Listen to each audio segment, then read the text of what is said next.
Hello, welcome to the Awakening Report. I'm your host, Doug Hamp. Great to have you with us this evening. We are going to be talking about the 50 Shades of Gray aliens. All right. And to do that, we have Ken Ammi with us. He's our special guest. He's been here before on a number of occasions, and you can go and check those out on the Awakening Report channel here on YouTube. Also, while you're here, do me a favor and hit that subscribe button, then hit the bell. And that way you get notified of other things that are coming up. So he just finished another book. This guy is prolific. He just cranks out the books, which is pretty cool. So his latest book, 50 Shades of Gray Aliens. And he's discussing what exactly are aliens in the context of the end times. What does the Bible say or not say? And I really appreciate his approach because when it comes to these kind of topics, you know, they're called kind of fringy or weird, strange sometimes, and indeed they are. But the big question is, well, what does the Bible say? What do the sources tell us about these topics? And so we're going to be taking your questions as well toward the end of the show. So make sure you have some. And if you want to ask questions, what I would ask is that you put a big Q next to your question. That way it's much easier for me to go through and see that you're actually asking me a question rather than just having a little comment, because I know how you guys get in there and you start talking to one another, and that's fine. But if you want to ask me a question, then please put the letter Q there. Without further ado, let's welcome Ken Ammi. Oh, hey, well, hi. I found myself reading a book here. It looks like a great book, too, I have to say. So this is your latest book, 50 Shades of Gray Aliens. And what's up with that? Why write this book? What's the burning question that you just had to answer in writing this book? Well, that's a good way of putting it, because there are a lot of burning questions with this issue, because it's actually a multifaceted issue, definitely. And there's a lot to discuss. There's a lot to consider. The topic is fascinating. It's complex. It's frightening. It's, my goodness, is it ever just a deep, difficult issue? And in fact, there's a set of issues, and that's actually one of the main things I wanted to lay out at the outset.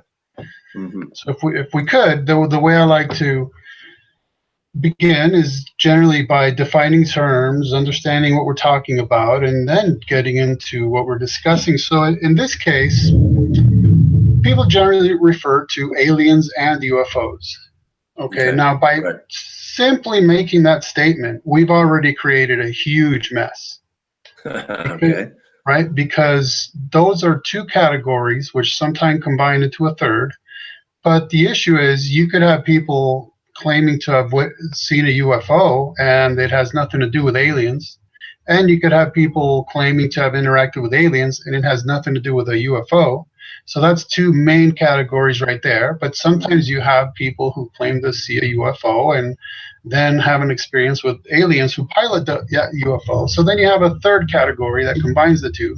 But under each of these three categories, then you have subcategories and subcategories and subcategories. So it's not as simple as aliens and UFOs. Okay, let's go and discuss the issue, because it's a lot of different topics. Yeah, I think that's well put. UFO obviously being unidentified flying objects. And so really anybody can see a UFO if they don't know what it is, right? I mean, that's the broadest sense of the term.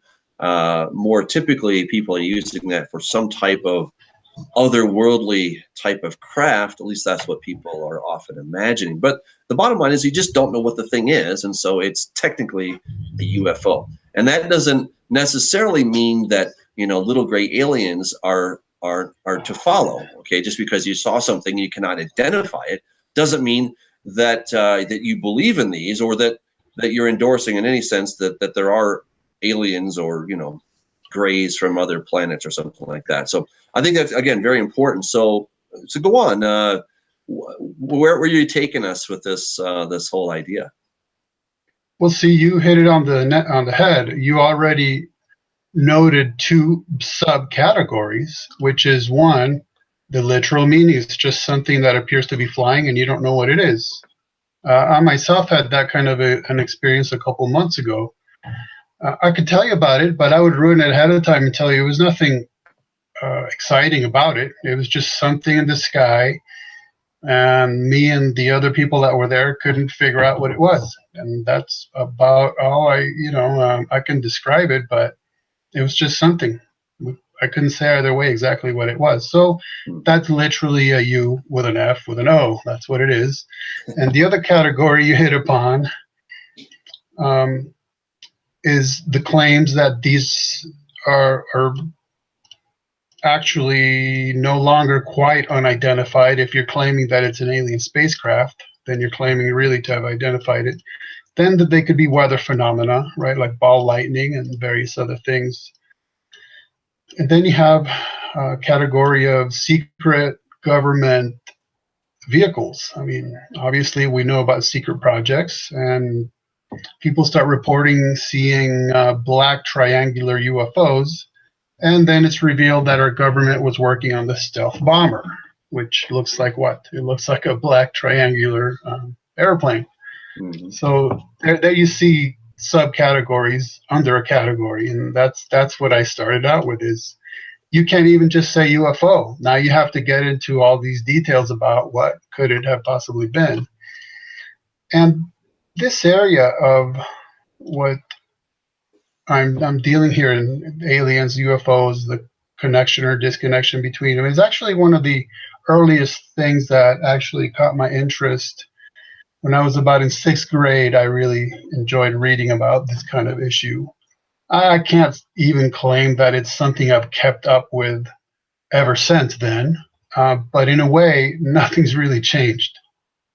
You know, there are hoaxes, there are deceptions, there are lies, there are people who claim to have legitimate experiences, there are weather issues, and there are that small percentage that nobody can really explain. That's something that has always remained the same throughout the years.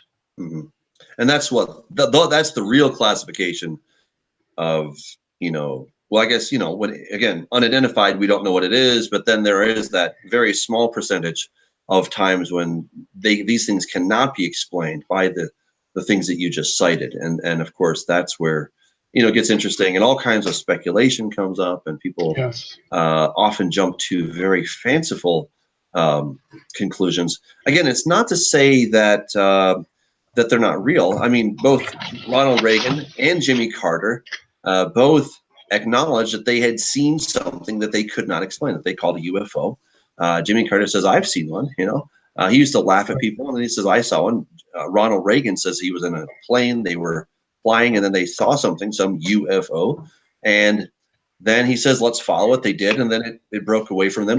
And he's not endorsing little green men from Mars or something like that. He's saying there was a craft, we didn't know what it was. And so again, this is so important, people, that we need to define our terms. And a lot of times we get into debates, we get into big old feuds over things because we're just not listening. And I'll be the first to admit I've made that mistake where I've assumed things about the other person, and I was the fool, as the book of Proverbs puts it. The fool answers before hearing the whole conversation. I've been that, and I've noted some other people have done that as well, where we're not listening. We're just ready to pounce and give our answer instead of truly listening. And as we painfully learn over our lifetimes, learning is a real skill, and it takes time. It takes effort to listen to the person without assuming that you know what they're going to say. I'd like to think I'm getting better, but I know that I have a long way to go. And we have to learn how to learn. Isn't that the case? And so this is one of these areas where, again, it doesn't mean that there's nothing supernatural happening. I believe there is. But it doesn't mean that every circumstance, every time there is some kind of an unidentified flying object, that it's going to be a spiritual thing. And I think the other thing, Ken, to really guard ourselves against is to always assume that everything is spiritual warfare. Because a lot of times it's a weather balloon or some kind of a naturally occurring phenomenon that we're just not familiar with. And if we would take time to familiarize ourselves, then we could weed out those things. And then when we do find something that really is legitimate and very strange, then we can have much greater confidence in the idea that maybe something really bizarre is going on if we're not always freaking out over the littlest things. Right, and that is part of another subcategory, right? The main category next to UFOs being aliens. And again, just what are we talking about? Well, here you go with the subcategory of claims that we actually are dealing with legitimate aliens who at first would tell us that they come from other planets in our solar system. But then as we began to explore our solar system and didn't find any life, then they decided, well, we really come from outside your solar system. And as these things became less likely, well, we really come from the other side of the universe, or what's most popular nowadays, we actually come from another dimension. So basically, don't even bother looking for us in the universe because we're somewhere outside of it, which really makes things more convenient. But it is interesting how they appear to claim to their claims to their own existence seems to move further and further away from us the more that we become aware of our surroundings. And so another subcategory to the aliens issue is certainly demons. Whitley Strieber, one of the poster boys for... Actually, let me take a step back there. Okay, so Whitley Strieber is most certainly the poster boy for experiences with aliens and has been for decades and decades and decades, right? But he actually has never claimed that he's in touch with aliens. He calls them visitors.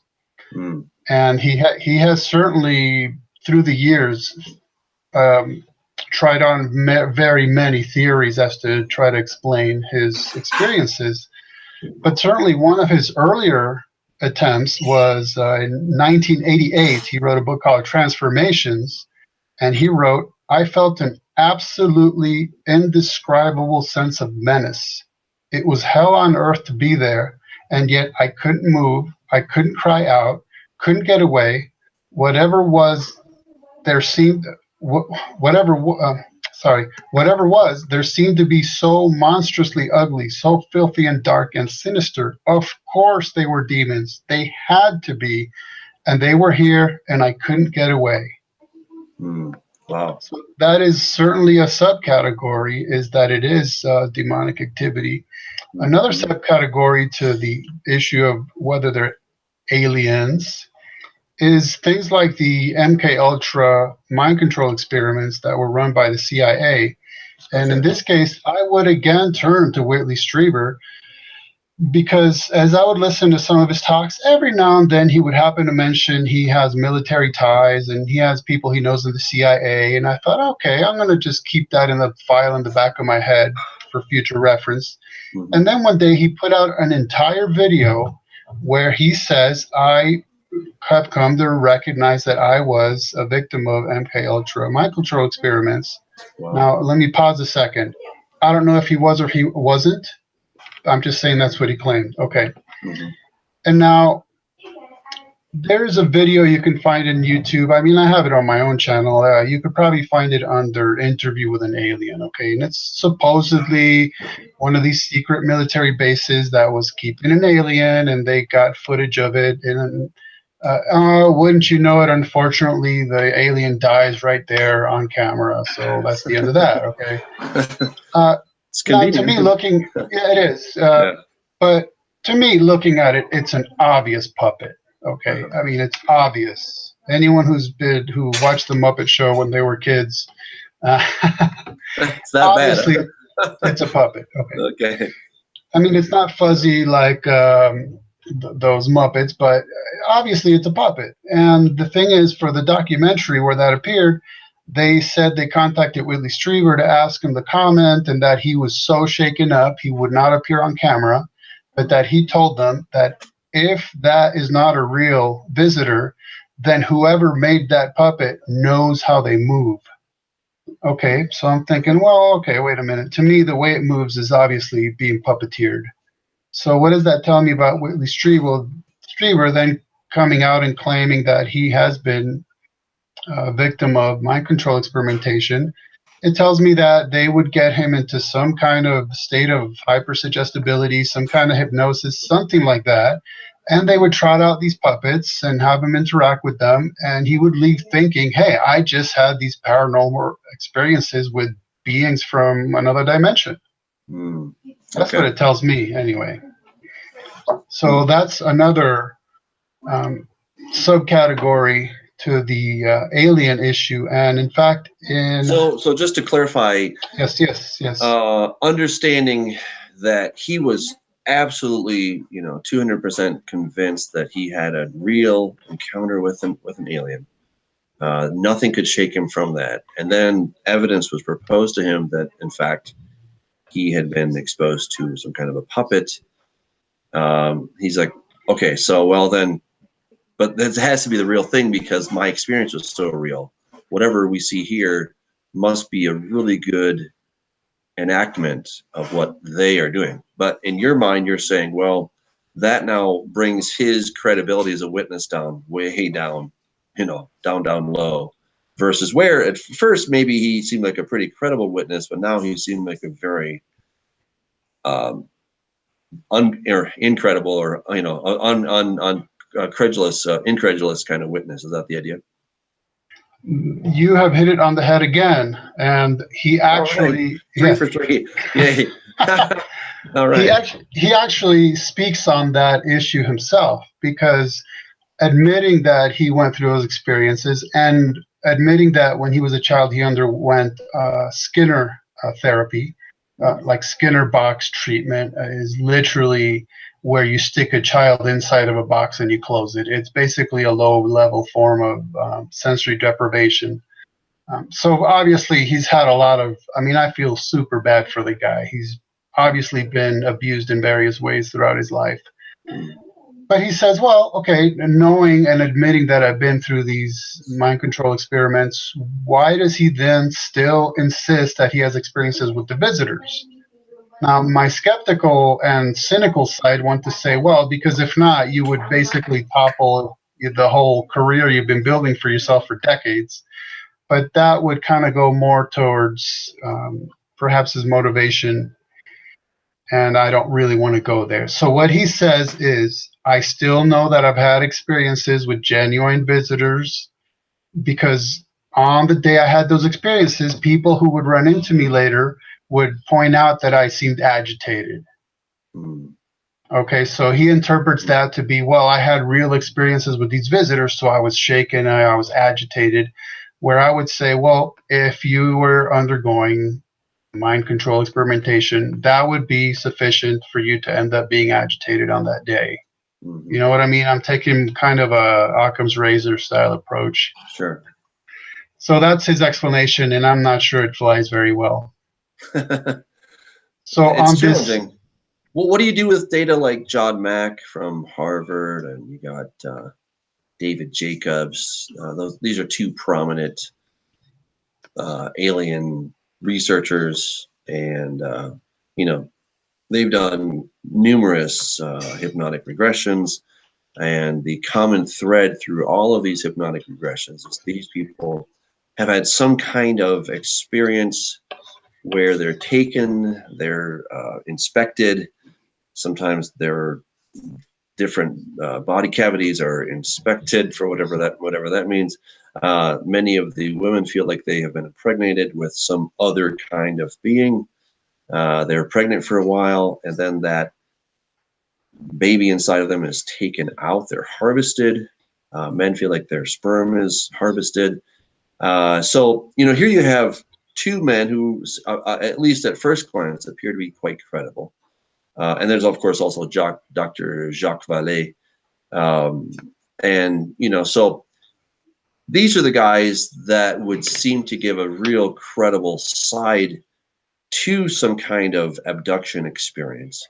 Certainly the people believed it, and then these guys, just being clinicians, were incredibly skeptical of anything except, some kind of a weird psychotic event going on. And after they kept interviewing person after person after person, they had to come to the conclusion, well, I think something's actually going on beyond just a mental delusion.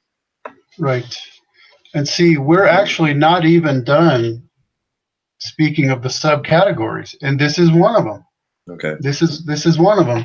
So under the subcategory of government experimentations, there's also, I'm going to point out a book by Martin Cannon, and it's called The Controllers, 1996 book.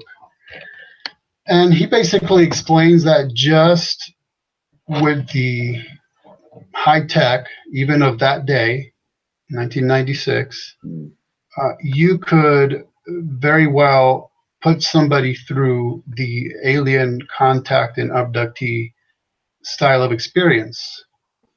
Project Bluebeam comes to mind. I could probably explain what that is if I need to. Voice to skull technology, where you would hear something and the person next to you wouldn't, because it's not based on sound waves. It's waves that are being directed to your skull, so they're literally resonating within you. You hear it, the next person doesn't, and then you're talking about all kinds of technology that could be implanted in your body. So that was even back then, and I would absolutely love somebody to update that book. So then let's go back to Strieber as the example of what we were talking about. He explains these as experiences with multidimensional beings, where the evidence points to the fact that he was dealing with some kind of black ops, some kind of government operation, to give him the impression that is what he was going through. So for all we know, these poor people are being abducted by government forces who are doing who knows what for who knows what reason. But that is definitely one of the main things we should consider, is we know that this is possible with even the technology they had back in the 90s, much less today. What's crazy is that both of these scenarios are quite frightening. I'm not sure which is worse, right. To be taken by some other spiritual being or just basic humans and doing these very, very weird, dark projects, Right. And because then we have another category, which is a combination of the two. These human beings dealing with dark beings and carrying out their will and doing these things so that there's, like I said, this is just such a hugely complex issue. That's why I kind of shudder when people dive right into talking about aliens and UFOs, that there's so much to think about before even attempting to guess what's going on in any particular scenario. I'll give you another example of categories, and that's the people who are reporting that these things are happening to them. That's a category in its own. And there you have subcategories such as abductees, contactees, experiencers, and one of my favorite, channelers. Okay, now I find alien channeler to be incredibly convenient, because then you don't even need aliens or UFOs to be around.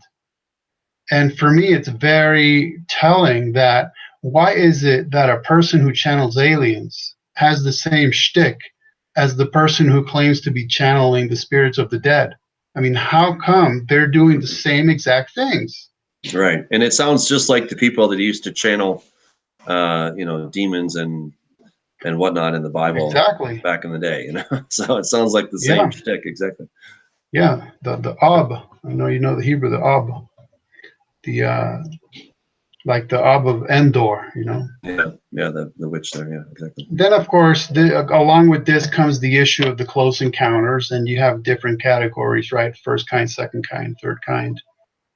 And then one other category we touched upon is the occult, which is how come these super advanced beings are basically coming down here and putting us through all kinds of trauma, physical and mental and emotional and spiritual.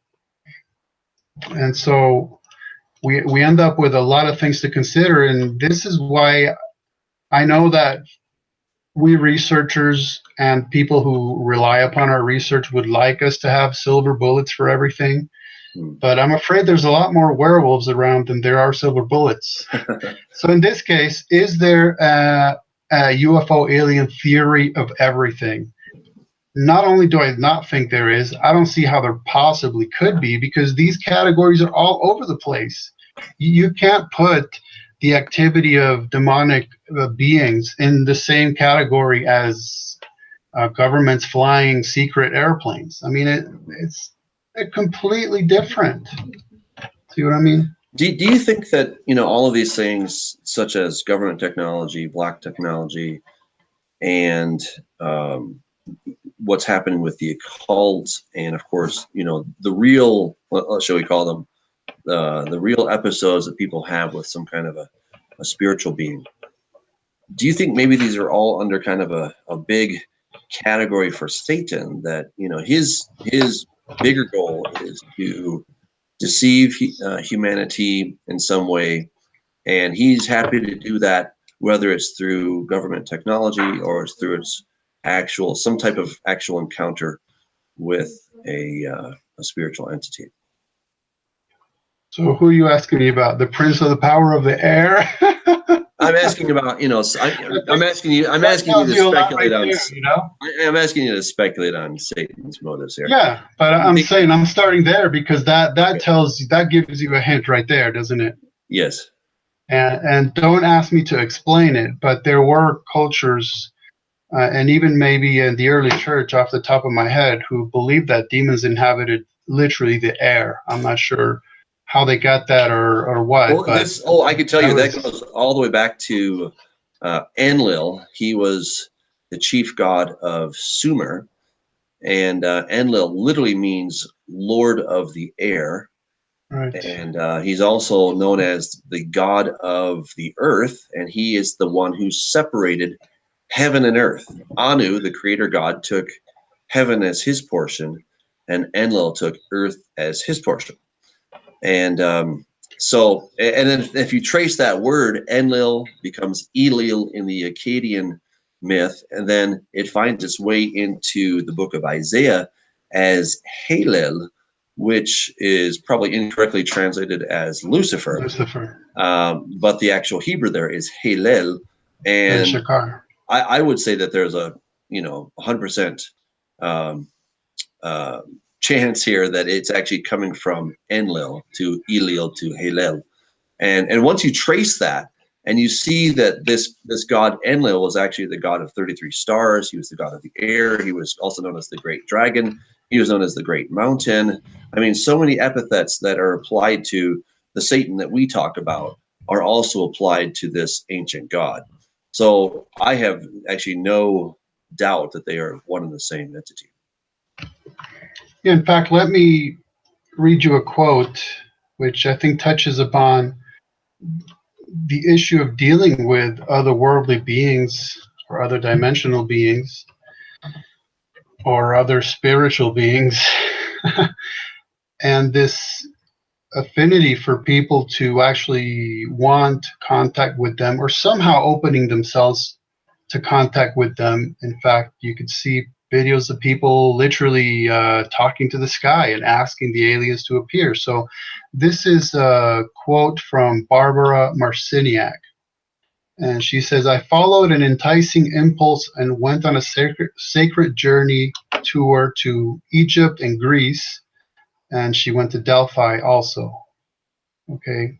"I sat down on the floor with my back up against the bed, recalled my visit to the king's chamber of the Great Pyramid, and said out loud, 'I intend to be a clear channel now.' After a few minutes, I began to speak in a voice other than my own, and the source soon identified themselves as the Pleiadians." Now, let me take a step back and then jump back into this. Because one oddity I've found is people say, "Oh, high tech, that seems beyond anything we know, therefore aliens." That's quite a leap, because all of us know that there are secret government experiments and craft and all that. Okay, but that's a leap people make. And the further leap that's even wilder in my mind is high tech, therefore aliens, therefore high spirituality. I mean, what is the connection between high tech and high spirituality? So, for instance, if our astronauts went to a populated alien planet, would that automatically make them representatives of the high spirituality on Earth? In fact, interestingly enough, that's something that came up in Carl Sagan's Contact, is they had that kind of discussion. So why think that because these aliens have high tech, therefore they can tell us all about God, or not God, or some sort of pantheism, or whatever they want to tell us on any given day? And that's something I would like to talk about in a moment, is the alien messages. But to me, those are non sequiturs. High tech, therefore aliens. Aliens with high tech, therefore high spirituality. So interestingly enough, Barbara Marciniak has claimed for decades now to be in contact with Pleiadians, and she's certainly not the only one. Whereas Billy Meyer, another person who claims to have been in contact with aliens since back in the 70s, he claims that anyone claiming to be in contact with Pleiadians is automatically identified as a fraud.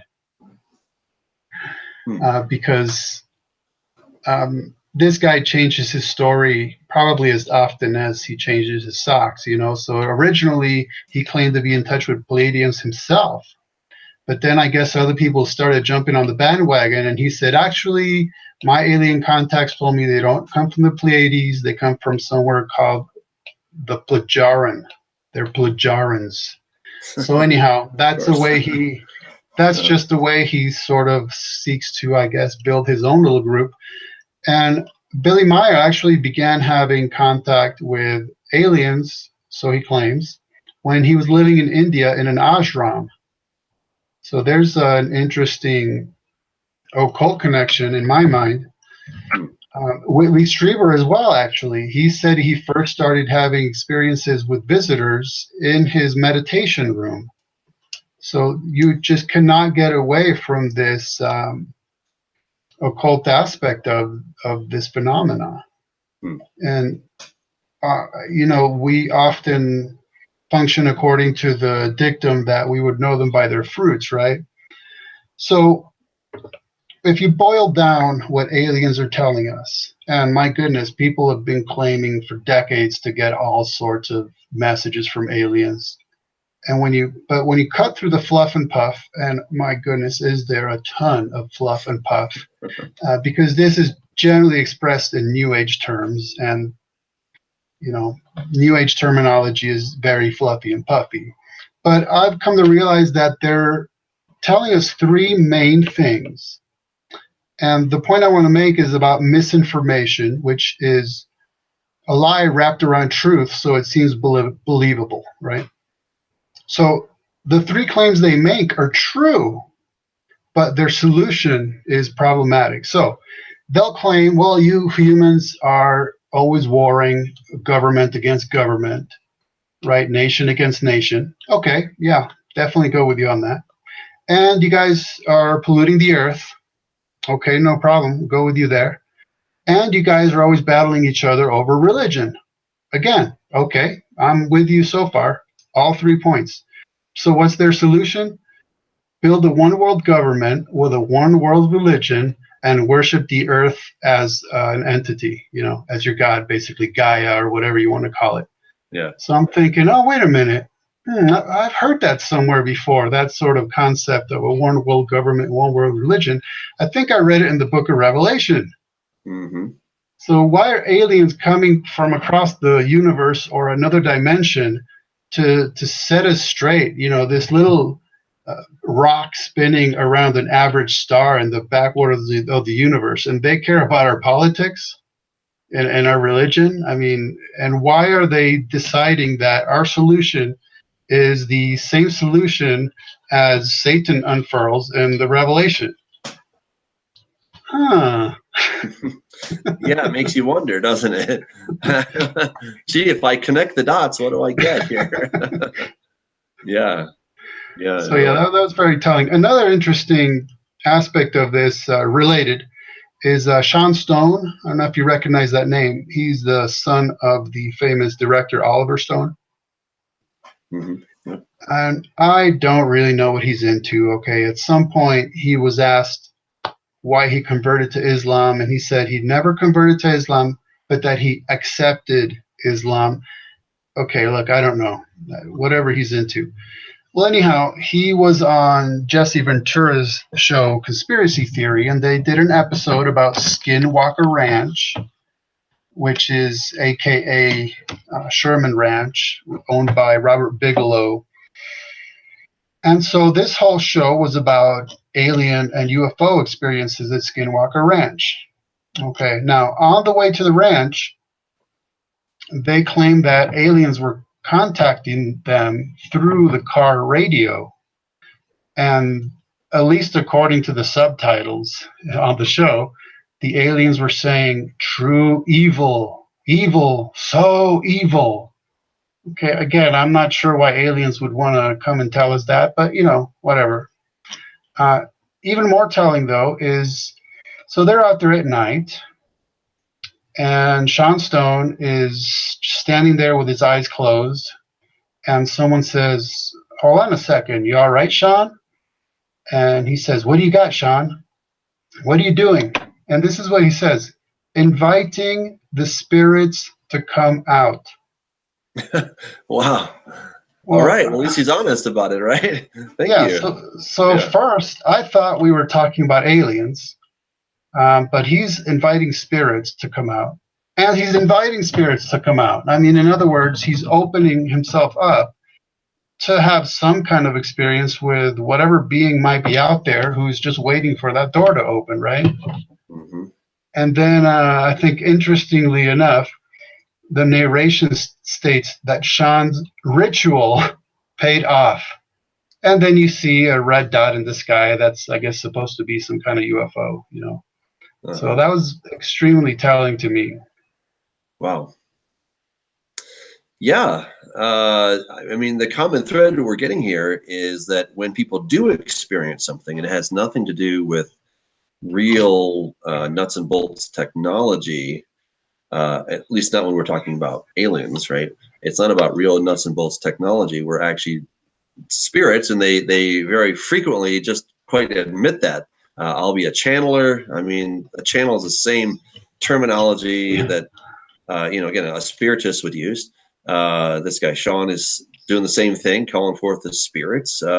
Let's just be honest here. What you're doing is you're going right back to the age-old necromancy and mediums and spiritists and all the things that God said, don't do this because it ends very badly when you do that.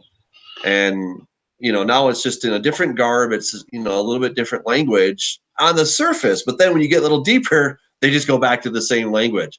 And I find it quite amusing that, the ancient god Astarte is now just Ashtar, Galactic Commander, Federation Galactic Commander or something, and it's like, really, you couldn't even think of a different name besides, Ashtar. I mean, that's the same guy, same demon, but now he's just got a new look, right? It's like when you go to the supermarket and it says same great product, new look. And that's very common. You will find that a lot of supposed aliens have these names. For example, Billy Myers, one of his main contacts is Sanyaza. Whoa! Yeah, gee, where we heard him before, the Book of Enoch, and one of the main fallen angels in the Book of Enoch. Yep. And so that is a very common theme, that these aliens somehow end up with names from false gods past or demons past or who knows what from the past, the history of the occult. But another aspect of this that you were touching upon is one of the reasons I call the book 50 Shades of Grey Aliens. I recognize that people have claimed to have seen all kinds of different aliens. I think the most convenient ones are the ones that look exactly like human beings. That's always cool. No, they're easy. You don't have to do any special drawings. But the issue of the Greys is interesting because they are really the poster boys nowadays. Very well known, especially well known from Whitley Strieber, who again would not claim that they're aliens, but that they're visitors. But whatever. And part of it is how these things are handled through our pop culture. Okay, because in a way, it's not good enough to dismiss pop culture in terms of fantasy literature and fiction and comic books and movies as just being entertainment, because they all proceed from somebody's real life worldview, whether they're purposefully trying to tell fantastic tales or not. It is a fact that there are people writing scripts and editing them and discussing them and approving them, and they are philosophizing in a way. So that was part of what I started thinking about is, well, how did this so very popular form of supposed alien come to be, right? Large head, large eyes, small nose, small mouth, no ears, basically. And I ran into the claims by 4 different people who are in 3 or 4 different realms of interest, meaning that they come from at least 3 different contexts, who claimed these aliens are actually human beings visiting us from the future, and that is what we end up looking like. No, that's Okay, and I, yeah, wow, disfigured and out of shape. But I thought, well, okay, that's interesting. That is apparently a very popular concept nowadays.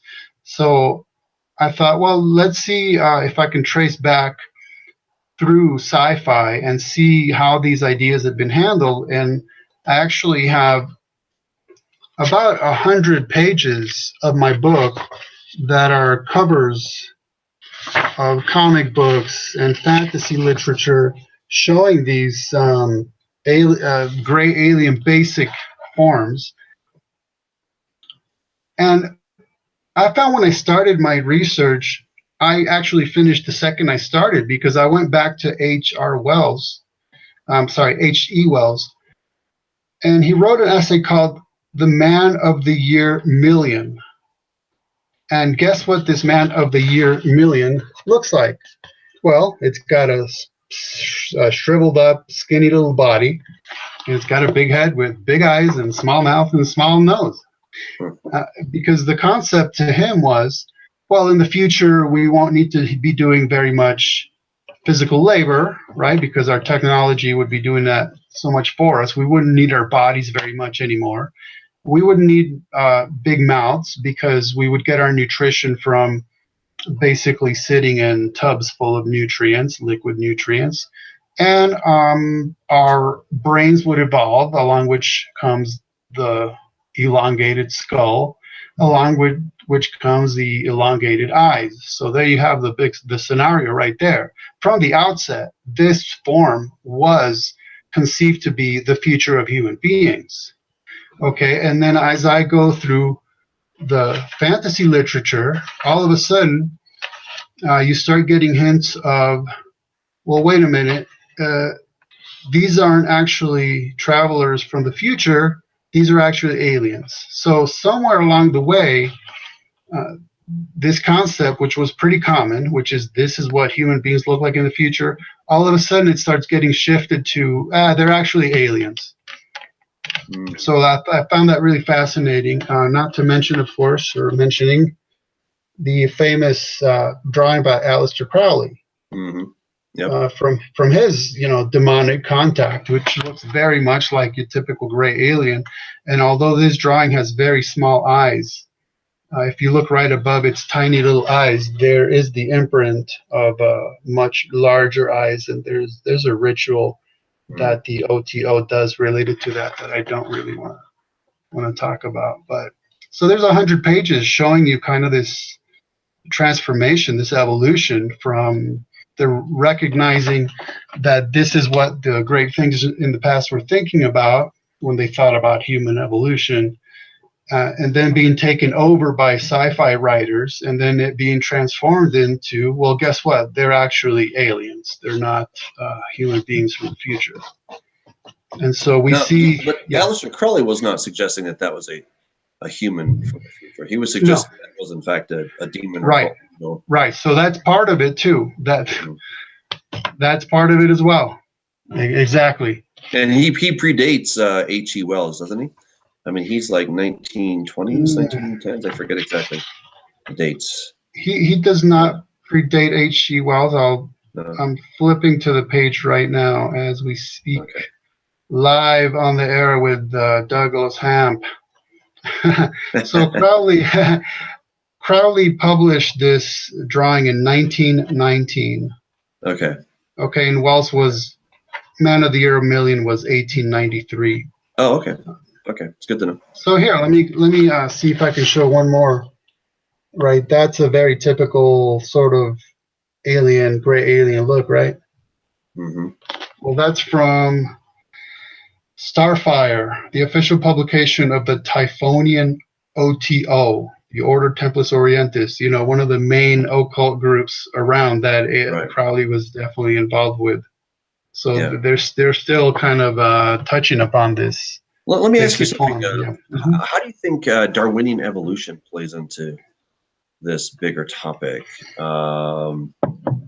If we had not had Darwinian evolution with its slow, gradual changes, and that, from the goo to the zoo to you idea, could people have made a convincing argument that that we're going to evolve to be something else, or that there are aliens? What are your thoughts on that? I think it definitely goes right back to an alternate cosmology and an alternate anthropology. Absolutely. Now, I want to be very clear in saying that biology is a science, but evolution is a worldview philosophy.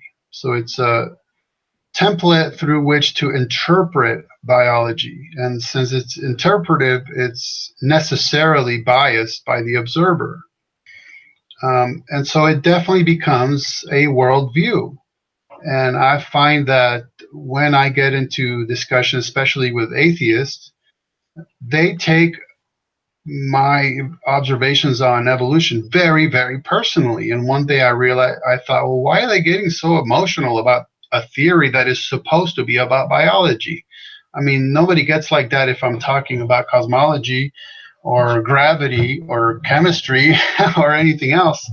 And then I realized, well, it's because they have turned it into a worldview, which it was never supposed to be. And so that is definitely part of what, in a lot of people's minds, evolution equals freedom, right? So maybe it's the transhumanist freedom to forego natural selection and to become ourselves the selectors, so that we're now shaping and molding humanity made in our own image. Or this claim that, well, if life is just an accident, then it could have accidented anywhere else in the universe, or like I said, nowadays maybe another dimension. And then you're pretty much done there. You can't put the brakes on anything because, well, if anything could happen anywhere by accident, then anything did happen anywhere by accident. And so there we are. So yeah, human beings could eventually just turn into these gray-like creatures. Mm-hmm. Actually, before I forget, let me mention one thing about that.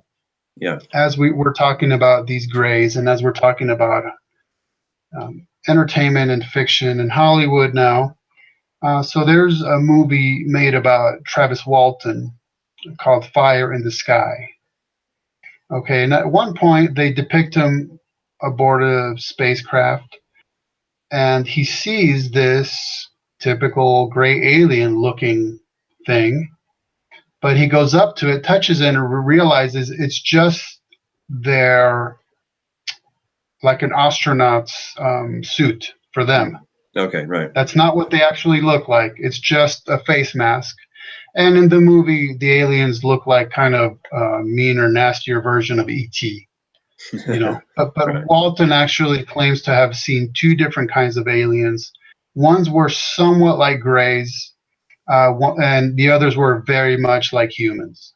You couldn't distinguish in them from human beings, which again I think is very convenient. And then in the movie made about Whitley Strieber, which is called Communion, they have a scene also where he grabs one of the gray aliens and he pulls off the bottom part of its face, and it turns out, again, it's a mask. and underneath, there was some kind of, I don't know, weird squishy reptilian-like mouth thing, basically. And he says, but this isn't it either. You're right. This is like a Chinese doll thing. There's just layers upon layers upon layers to this mystery. The thing is, I contacted Travis Walton and Whitley Strieber, and I asked them, was that part of your actual experience, or is that like Hollywood movie magic? And they both said it's just Hollywood. Mm. That was actually not an experience. And I thought, well, that's too bad, because that would have been really cool, just as a piece of the puzzle. But yeah, so you can forget all that. That's just something somebody made up along the way.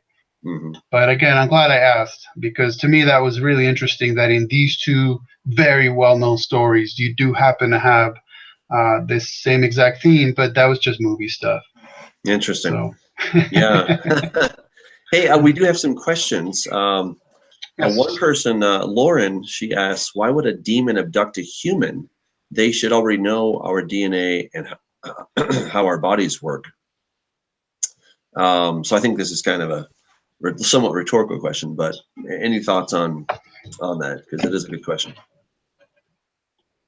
Well, I don't know. Is there such a thing as a rhetorical answer? Well, maybe just comments. I think that's what we call those. Well, again, let's remember all the crazy number of categories we have. So is it strictly and only and exclusively demons abducting humans? No, we don't know that. That's the point. That's what makes it so incredibly frustrating and difficult. Why would people involved in government abduct humans? That would definitely make more sense, even though they would understand how our bodies function as well as demons would if they are abducting us, and as well as aliens would. By now, you'd think if they can manage to travel across the universe or dimensions, they've looked at enough human bodies and they've cut up enough cows that they wouldn't have to be doing this anymore. So why on earth is anybody under any category still doing the same kind of thing? And to me, the way I view this, and the way I view MK Ultra, the way I view a lot of these things, is it all comes down to mystical alchemy. Mm-hmm. Okay, so the basic point is to put a human being through enough trauma that their personality basically suffers a crack, a breakdown, and then in the midst of that rubble you've caused, when you've reduced a person who is now so badly damaged physically, mentally, emotionally, spiritually, then you're able to rebuild them in your own image. So a government would do this to turn you into some kind of Manchurian candidate assassin. Aliens would do this in order to then have as many people who claim contact with aliens inevitably end up with this Messiah complex. Mm-hmm. Okay? Yeah. Demons would want to do that, obviously, to get you to understand that Jesus is not God and salvation is not only through him. And we get a ton of that. I mean, alien messages are 99% anti-Christian and 1% anti, something else. In fact, Billy Meyer, again, is a great example of that. He claims he traveled back in time and he had a conversation with Jesus, who set him straight about a bunch of stuff. He claims his name was not Jesus. For some reason, he takes the name Emmanuel and gets rid of the first E and replaces a J. So his real name was Jemanuel, whatever. And so Billy Meyer ends up writing a book called The Talmud of Jemanuel, which he claimed is, well, he doesn't claim he wrote it. He claims he found the ancient manuscripts about which nobody in the entire world knew for 2 millennia, but he found them, and then he translated them into German, but by golly, then the original manuscript was destroyed, so all we have is what Billy Meyer wrote down. Convenient. And what did he write down? Well, Joseph Smith, Yeah. So but I don't want to veer too far away from the question. The answer was, it depends what category we're talking about, and there are reasons why any of these entities, whether human or spiritual or alien, would still want to be doing that kind of stuff. And it has nothing to do with them learning even more about the human body. It's about changing us. It's about impacting our culture and our world and our spirituality. Yeah. Here's what Dr. David Jacobs says in his book, The Threat. And again, I'm not saying that he's right, but this is his conclusion. He says the program ultimately is not abducting people. Abductions, you have to remember, are means to an end. They're abducting people for a purpose, for a reason. The physical act of abducting people, which is the abduction phenomenon, really is only part of the program. So what we have here is an abduction program, a breeding program, which accounts for all the reproductive activity that we see, and a hybridization program, which is why people see hybrids all the time as babies, as toddlers, as adolescents, and then as adults. And John Mack from Harvard comes to a very similar conclusion. Now, what I find very interesting about these two gentlemen is that, you know, they're not Christian, so they're not looking for the end of the world per se. They don't claim to be part of any occult or anything. They're just, according to their own testimony, they are just clinicians. They're just trying to understand the world around them, and all these cases of people that claim to have been abducted, they're trying to understand what's going on. And David Jacobs says that when he first started the research, he was quite upbeat about it. He thought we're kind of on the cusp of a new age. And then after 30 some years, he's gotten to the place where he despairs of this, because now he feels like he has uncovered this this secret plot, and it's not a good one. And the basic idea is that the aliens, so-called, exist in a type of immaterial form, and they need to mate with us in order to take on some kind of a physical form. So if in fact we are having abductions, okay, and that's a big if, and you know who's doing it, but if we come to the conclusion that it is actually some type of spiritual entity, why would they do this?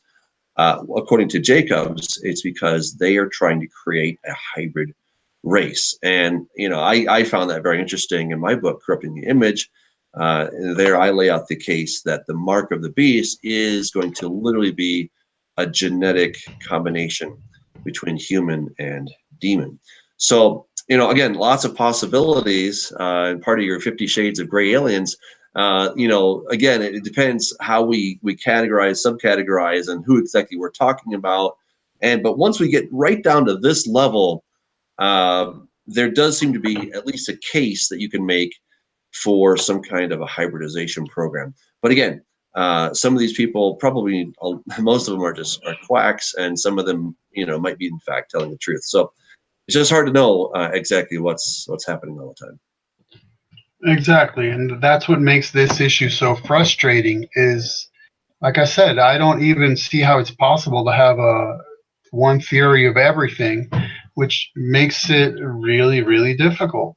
Yeah. Now, while you were talking, I had Well, there's a few more comments and questions, but go ahead. No, I was just going to say, I wish we could literally read every comment and deal with them, because there's some people making some very interesting observations and also asking some good questions. So if I could. Please, go ahead. One of them is how do you think the end times alien disclosure deception will play out? And part of my thinking on that is, generally when we think of disclosure, we think of the government or the governments of the world finally revealing exactly everything that they know about this issue. And unfortunately, that would mean that we would have to believe people who we have known for decades are deceptive. I mean, would it be the ultimate disclosure, or would it be the ultimate deception? Right? I mean, how could we rely on our governments to tell us the truth if they know more about this issue than we do? So if there is some kind of end times component to this, I would see it as the governments finally disclosing that, guess what? Yep, these aliens represent high spirituality, and we need a one world government, we need a one world religion, and here's this Christ savior alien guy. You know, that I could see happening. Trusting the government to actually disclose the truth to us, that I don't really see happening. I think you make a good point there. You make a very good point. Yeah, great point. Well, you're looking at the questions as well. Are there any others that you want to take a look like? Because I see one, Aceman 1126. He says, is there any correlation to the modern look of aliens and the historical elongating of children's heads in South American culture? I think that's what some of the actual fallen angels look like. And I know that L.A. Marzulli is that's one of his theses, is that the people with the big heads in Peru are some form of Nephilim. And it wasn't just that they were, purposefully deforming their heads, but these people came out this way with deformed heads. And he believes that is actual physical DNA proof of Nephilim. Or otherwise, it could be interesting that if there are demonic entities who prefer to manifest themselves in this look for whatever reason, I could see people wanting to emulate that, right? People generally want to emulate, like if a pop star starts wearing a certain brand of cool sneakers, right? Every kid has to go out and buy them. So maybe back in the day it was, oh, look, these super advanced entities look like this. We should make ourselves look in their image. So again, that it's so easy to speculate, and it's so difficult to pin anything down. Like here's one. Can the Greys actually be made by more powerful entities to fly the ships in our dimension? Sure, why not? You know what I mean? It's I'm not saying it, I'm not saying it's a dumb question. I'm saying that where do we draw the line? How could I say yes or no to that? I mean, it's so like I said, it's so confusing because this really combination of topics is so incredibly broad, right? Mm-hmm. So I guess in that question, I would have to say that we're presupposing that there are actual alien inhabitants of the universe. But then again, the question doesn't state that. So then can I take it in any direction that I want? You know what I mean? It makes it so difficult, so frustrating. Yeah. James he asked a good question. Have the UFO craft witnessed over the decades advanced by leaps and bounds to match our expectations, or not so much?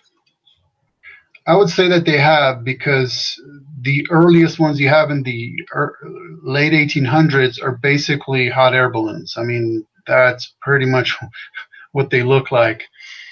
And then you had the channelers, like I said, claiming that they were flying around in things that looked very much like airplanes, because that's what we were used to looking at. And then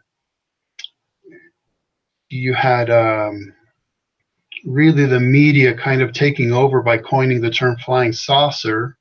So all of a sudden, people better start reporting that they're witnessing a saucer-shaped craft, or else they don't fit the narrative. You know what I mean? It's such a weird psychology behind this whole thing. Interesting. Well, it will be interesting how this all plays out. I think that at the bottom of all this, we can definitely say that there is a deception going on. There seems to be no question about that. Exactly what is the end game of this deception?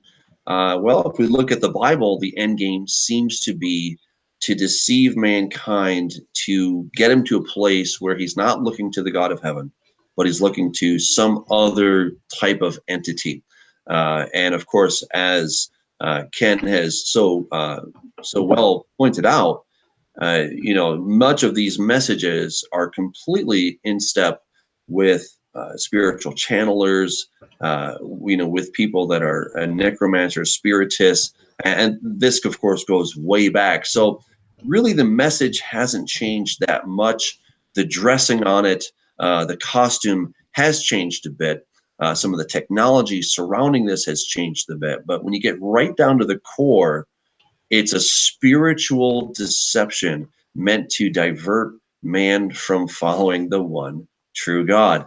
And that really, I think we're in agreement that that's kind of the bottom line. If after we cut through all of this different stuff, whether Satan is using the government or he's doing it through, some kind of demons that happen to manifest or something, at the end of it all, it's to get us and our eyes off of the one true God. So where can they get your book, Ken? If you go to my website, truefreethinker.com, all one word, I made it very user friendly. You can find everything, all my social networking stuff, and a link to how to get my books on Amazon, or just get them for me, because buying from the author is always better for the author, by the way. Sure. Yes. Yeah, it is. And what's his name? Jeff Bezos has enough money already. So good point. So everyone, check out the book. Go ahead and get it if this is a topic that you need more information on. Ken, we thank you for coming on the show and for giving us an expose of this labyrinth topic. It's a lot of fun stuff, but we always have to be careful to look for real sources, and that's one reason I love having you on the show, is because you're not going to go with this side or that side. Just what do the sources say? And I think when it comes to really any topic, whether it's the Bible or it's history or it's science, what is the source for what you're saying? And too often, and this happens in areas of science and many other areas, where we latch on to something as one little piece of evidence, but it's very small, it's very weak, and then it grows into this whole thing. And then we kind of follow that rabbit trail for a while, and then it dies off, and then we're on to the next thing. So we have to stick with the hard evidence. And when it comes to the Bible, what is the hard evidence? The Bible, okay? And there's places where we're going to speculate and say, I don't really know, but maybe. But those should be pretty infrequent. We really want to spend the bulk of our time, the majority of our time, looking at clear verses. And I can just tell you that will get you out of trouble and keep you out of trouble if you will look at what the Bible does say versus what it doesn't say, and trying to always fill in the blanks, because that's a risky business. So does the Bible talk about end times deception? Yes. Could it involve some kind of alien UFO thing? Maybe, right? But that's about as far as we can go. So again, thanks again, Ken. Everyone check out his website. Thanks for tuning in, everyone. Again, stay in the Word. That's all I can tell you. Just stay in the Word. God has the answers. We're so grateful. Till next time, God bless.